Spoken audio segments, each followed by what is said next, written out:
The thing about betrayal is that it always comes when you least expect it.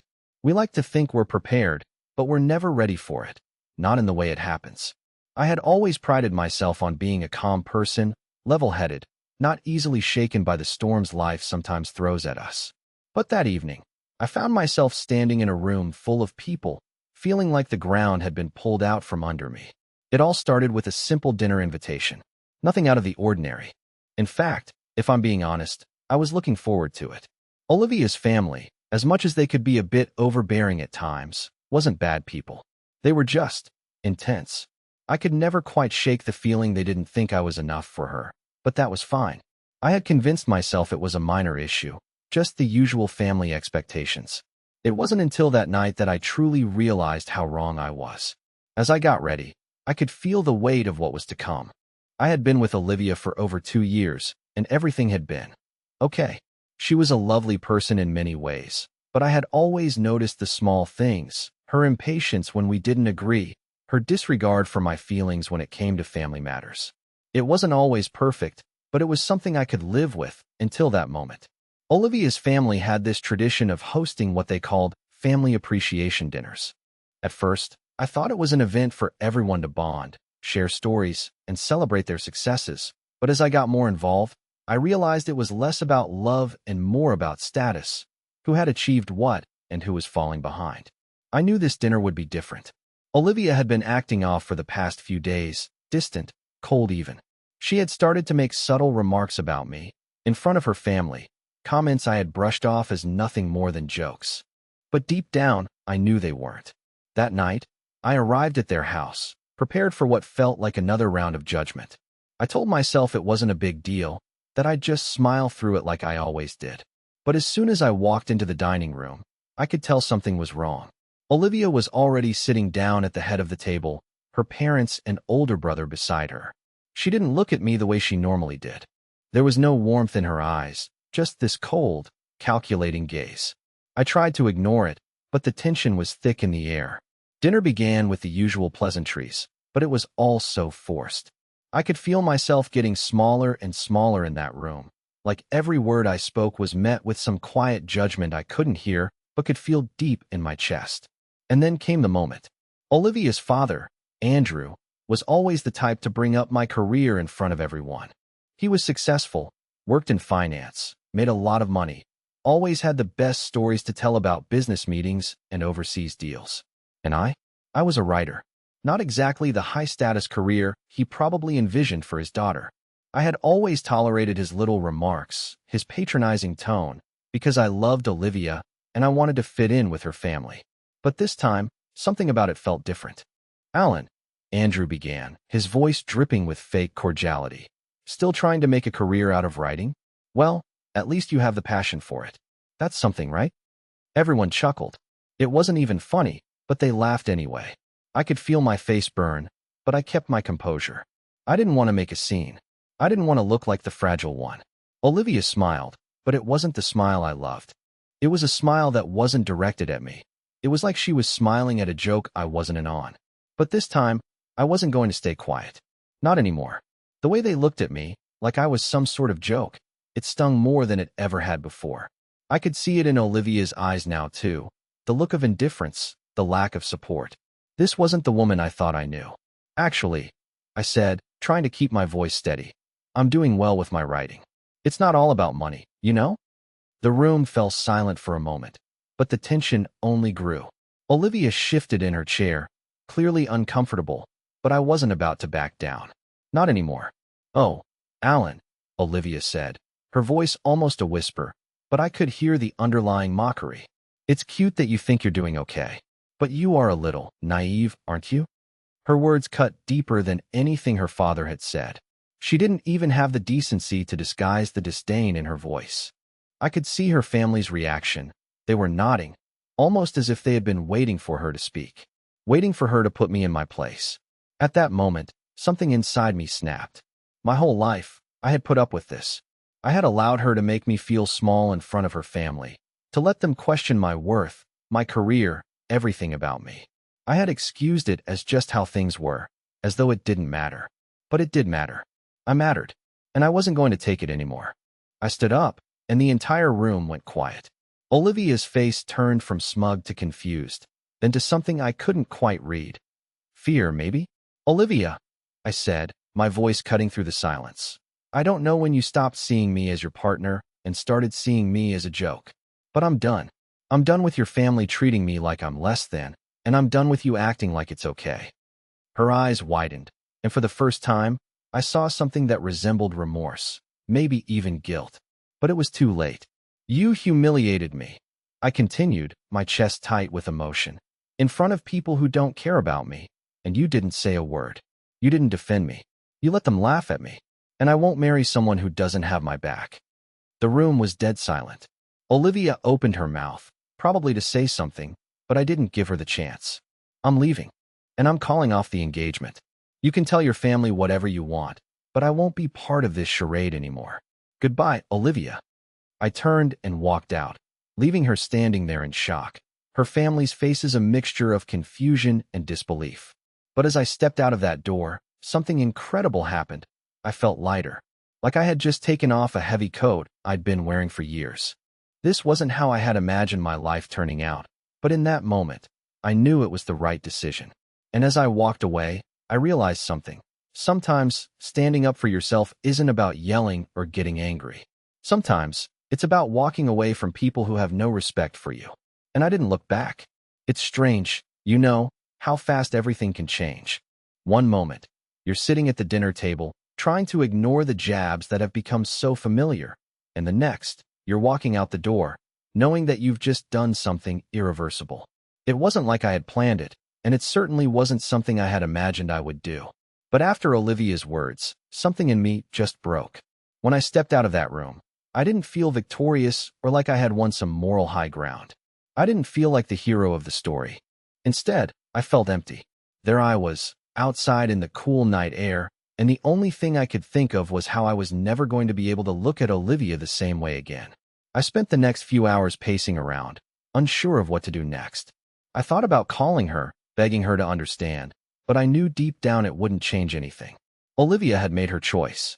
She had chosen her family over me long before tonight. This wasn't a one-time thing. It had been happening for months. I had just been too blind to see it, too eager to make it work, too afraid of rocking the boat. But that night, I couldn't pretend anymore. It wasn't until the next day that the full weight of what I had done hit me. My phone buzzed incessantly with calls and messages.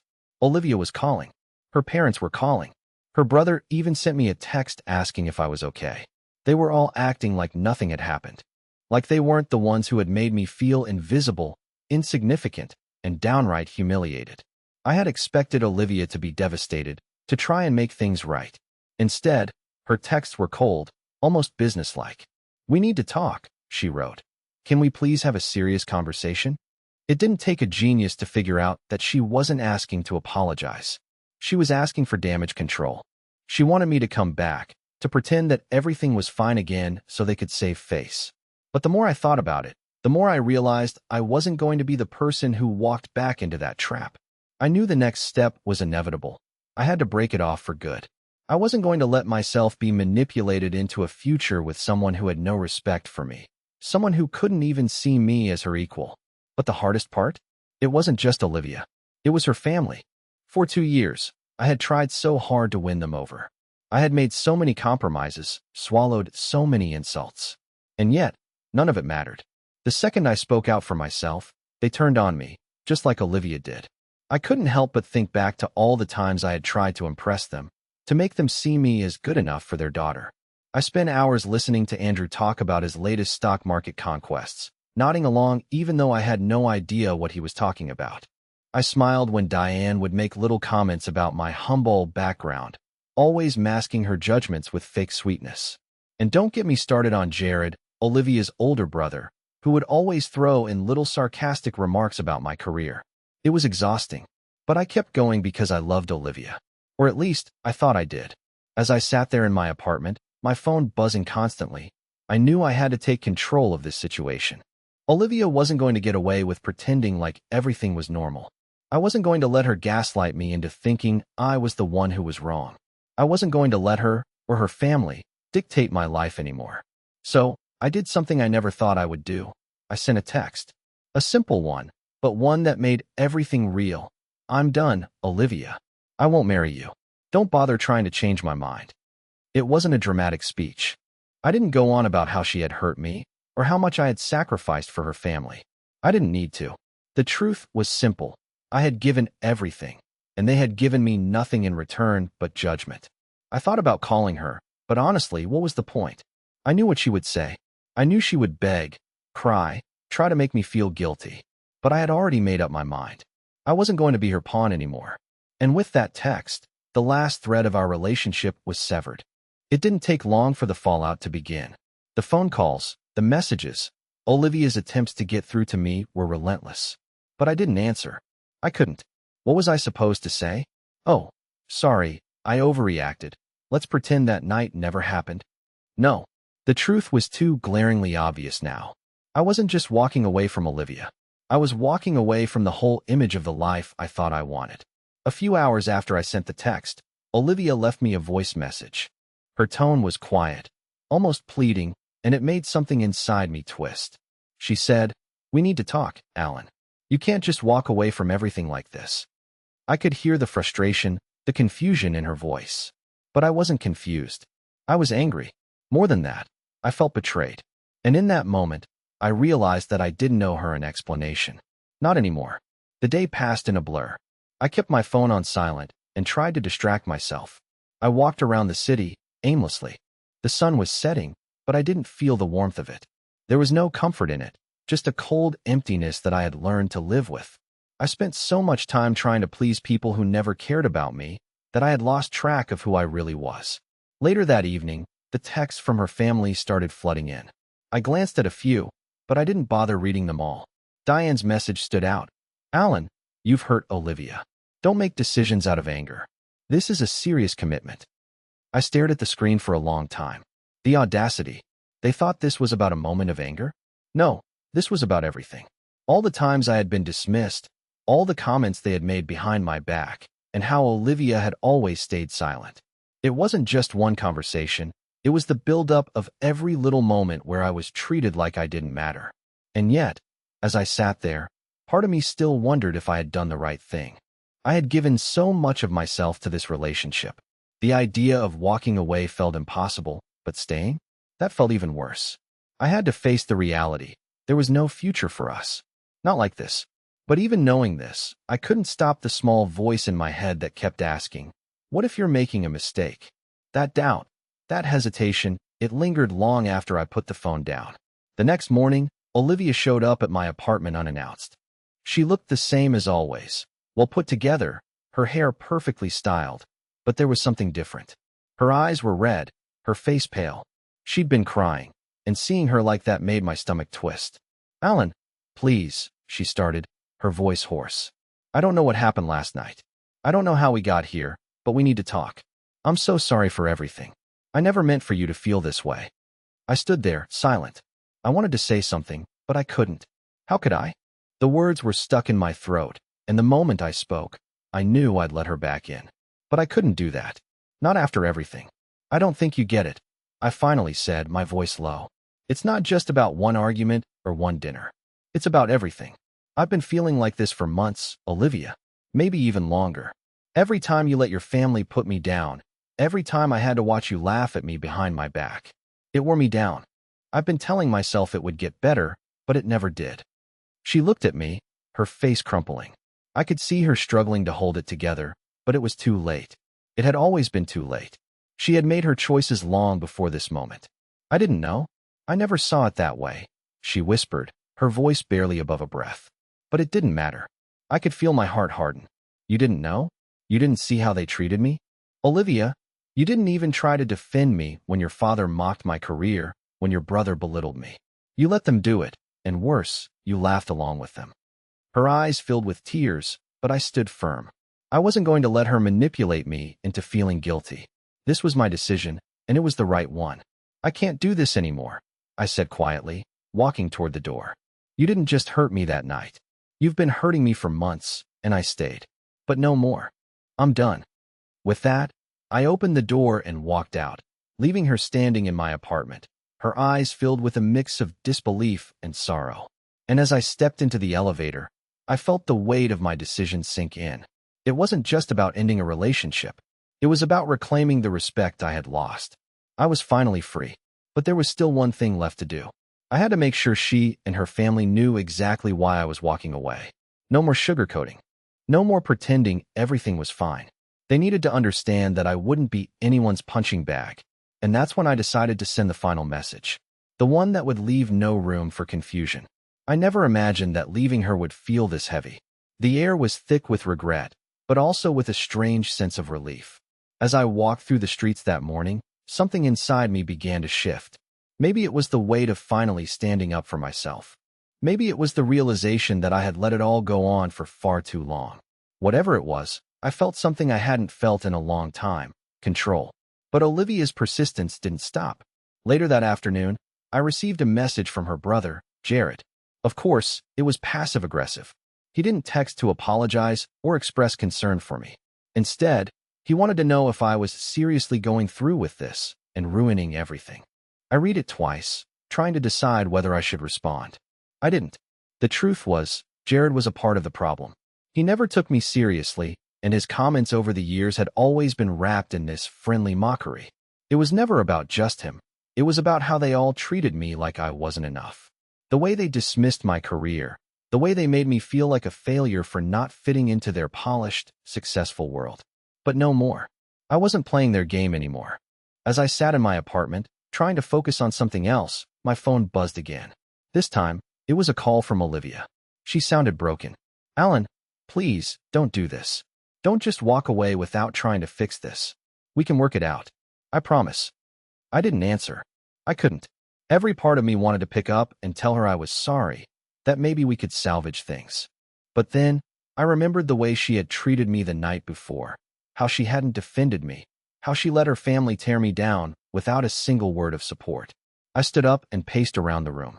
This was the hardest thing I had ever done, but I knew in my gut that it was the right decision. Then it hit me. The final message. The one I needed to send to make sure they understood exactly why I couldn't marry her. The one that would make it clear I wasn't walking away out of some petty argument, but because of the years of emotional neglect, the humiliation, the way I was treated as nothing more than a joke in her eyes. I opened my phone and typed the words. It didn't take long. It felt strangely cathartic to finally say everything I had been holding in. "Olivia, I'm done. I'm not going to pretend anymore. You've let your family tear me apart. You've laughed with them at my expense, and you've never once stood up for me. I deserve more than this, and I deserve better than the person you've become. I'm not marrying you." I stared at the screen for a moment, my thumb hovering over the send button. This was it. This was the final break. After everything I had endured, there was no going back. I pressed send. I leaned back against the wall and closed my eyes, trying to clear my mind. It was over. There would be no more pretending, no more hoping things would change. I had made the decision, and there was no turning back now. The phone buzzed again. Olivia was calling, but this time, I didn't pick up. I wasn't interested in hearing her apologies or excuses. For the first time in what felt like forever, I felt free. But deep down, I knew this wouldn't be the end of it. There would be consequences, and Olivia's family wouldn't let me off the hook so easily. But whatever came next, I was ready. I had already made the hardest choice of my life, and there was no turning back. The next few hours were a blur. I felt numb.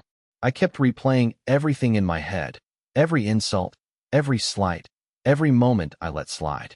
But now it was over. Or at least, that's what I tried to convince myself. I thought sending the message would bring some clarity, a sense of closure, but it didn't. Instead, it felt like I had opened a door I couldn't close.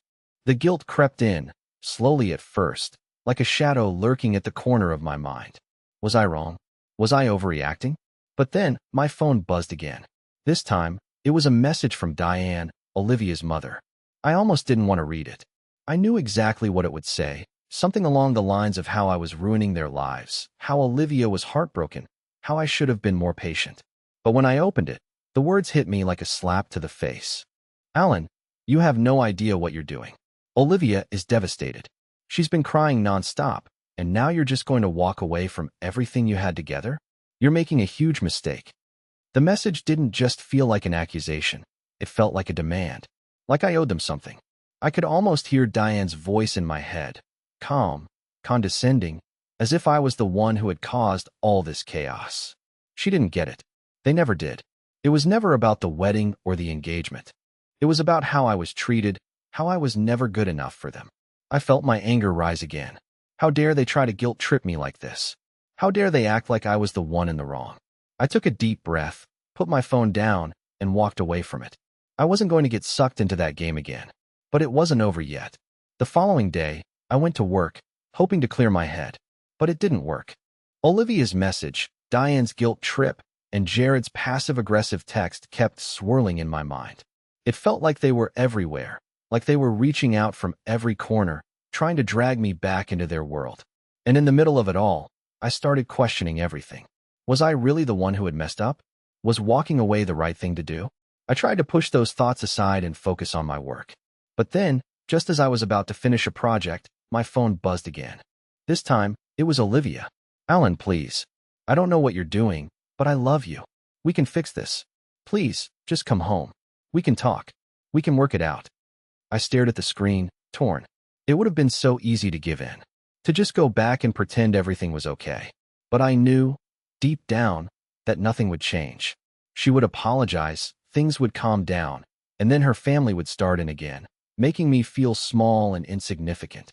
I was done being their punching bag. I didn't respond. Instead, I took a step I never thought I would. I decided to go to her parents' house. It wasn't for her. It wasn't for them. It was for me. I needed to do this, to face them head-on and tell them exactly what had been going on in my mind all this time. They needed to understand. They needed to hear the truth. I arrived just as the sun began to set, the orange glow casting long shadows across the front yard. When I rang the doorbell, I could feel my heart racing. Part of me wanted to turn and walk away, but I didn't. I had to do this. Diane answered the door, her face tight, as if she had been expecting this confrontation. Behind her, I saw Olivia standing in the hallway, her face pale, her eyes still red from crying. She didn't say anything. She just stood there, looking lost. "Alan," Diane said, her voice stiff. "We didn't think you'd come, but I'm glad you did. Olivia needs you." I didn't care what Olivia needed. What I needed was to be heard, to finally put an end to this toxic cycle. "Olivia doesn't need me," I said, my voice steady but firm. "What she needs is to stop letting her family walk all over me. What she needs is to stop pretending everything is fine when it's not." Olivia flinched, but I didn't look at her. I was looking at Diane now, her calm, calculating demeanor starting to break. "I've been humiliated by you all for too long," I continued. "It's been a constant barrage of insults, judgments, and slights, and I've taken it because I loved Olivia. But I can't do it anymore. You've pushed me to a breaking point, and now I'm done. I don't need your approval. I don't need your fake kindness. What I need is respect, and I've never gotten it from any of you." Diane opened her mouth to speak, but I cut her off. "You don't get to make me feel guilty for walking away from someone who never stood up for me. You don't get to guilt-trip me into thinking I'm wrong for wanting to be treated with dignity." I turned to Olivia, finally looking her in the eyes. Her face was a mix of confusion and sorrow.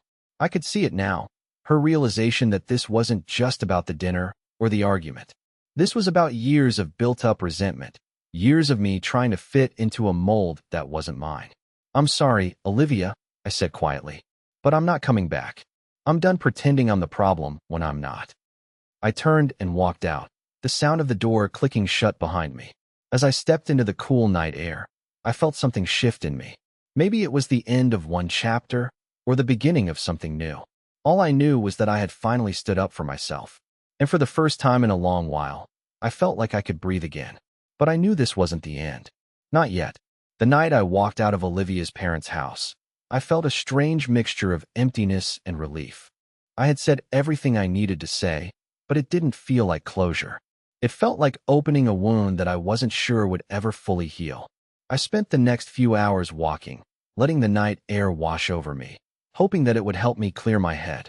The city felt different now, quieter, like I was seeing everything through a new lens.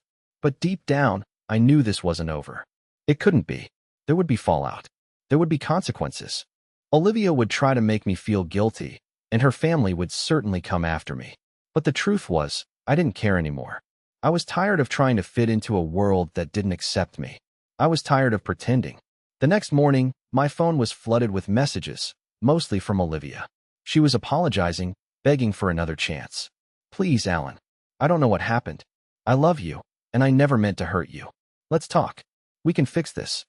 I didn't respond. I couldn't. How many times had she apologized only to go back to her old ways? How many times had I allowed her to treat me like an afterthought? I wasn't going to fall for it again. Then, I received a message from her brother, Jared. You've made a huge mistake, man. Olivia's devastated. You need to come back. Don't be this guy. I read it once, then twice. His words dripped with that same arrogance that I had grown so used to. He didn't care about me. He cared about how I was making Olivia look. But the truth was, I had made my decision. I wasn't going to be manipulated anymore. After ignoring Olivia's pleas for the entire day, I thought things would calm down. But around 10 p.m., I got a call. It wasn't from Olivia, though. It was from her father. Alan, he said in his usual cold tone, we need to talk. I didn't answer right away. Part of me wanted to tell him exactly what I thought, but I knew better. This was another attempt to guilt me into submission. Still, I couldn't let it go. I hit the call button. Is this about Olivia? I asked, trying to keep my voice level. Of course it's about Olivia, he replied, as if that should have been obvious. What you did last night was reckless. You're throwing everything away for no reason. I felt my blood boil. No reason? You think it's no reason that I've been humiliated by your family for years? That I've been treated like I don't matter, like I'm not good enough? You really think I'm the one in the wrong here? There was silence on the other end of the line. For a moment, I thought he might hang up. But then he spoke again, this time in a quieter tone. You're making a mistake, Alan. You're throwing away something special. Olivia is a good woman. She's worth fighting for. I could almost hear the disapproval in his voice, but it wasn't going to work. If Olivia were the person I thought she was, she would have fought for me too. But she didn't. And I'm done trying to please people who will never respect me. The line went dead. I hung up before he could say anything else. I was done.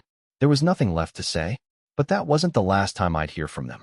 In the days that followed, Olivia's family would continue to send messages, trying to guilt me into coming back. They all had one thing in common. They didn't care about me.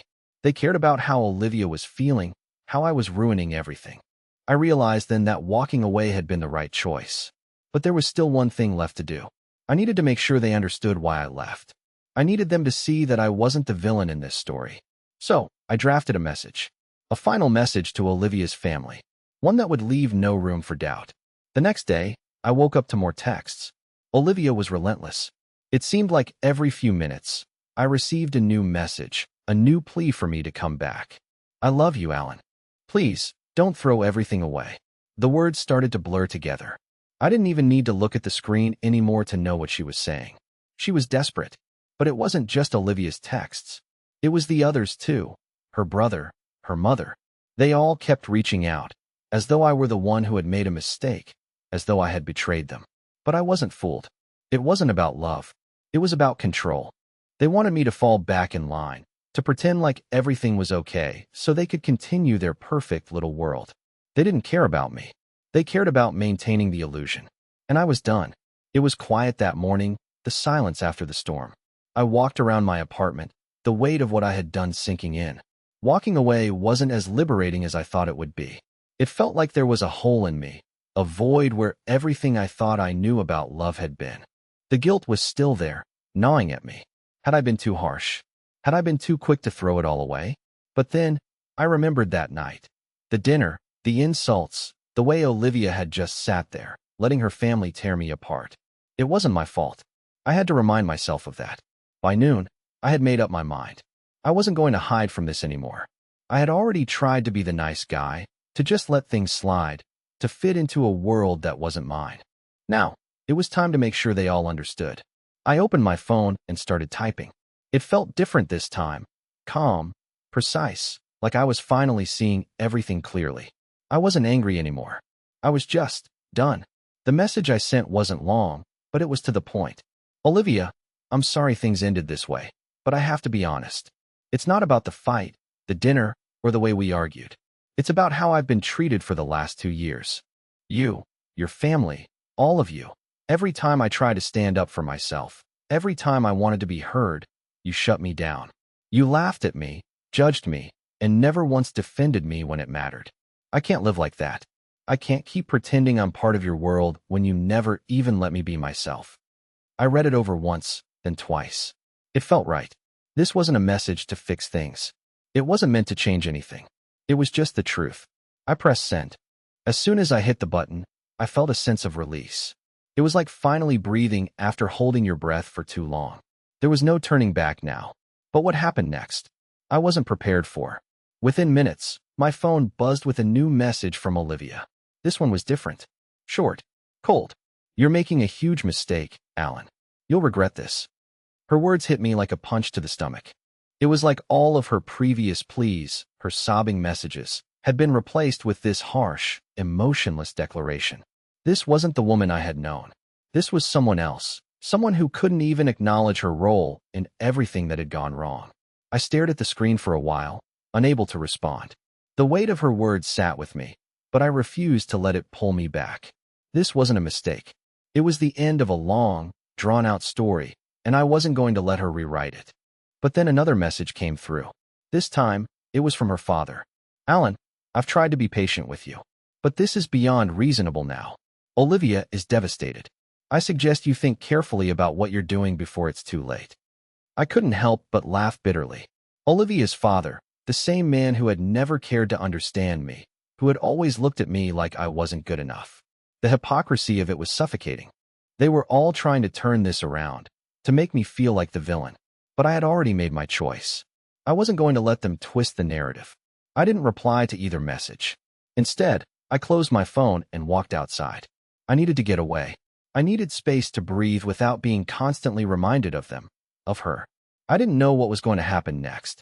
I didn't know if Olivia would ever understand or if her family would continue to hound me. But I knew one thing. I wasn't going back.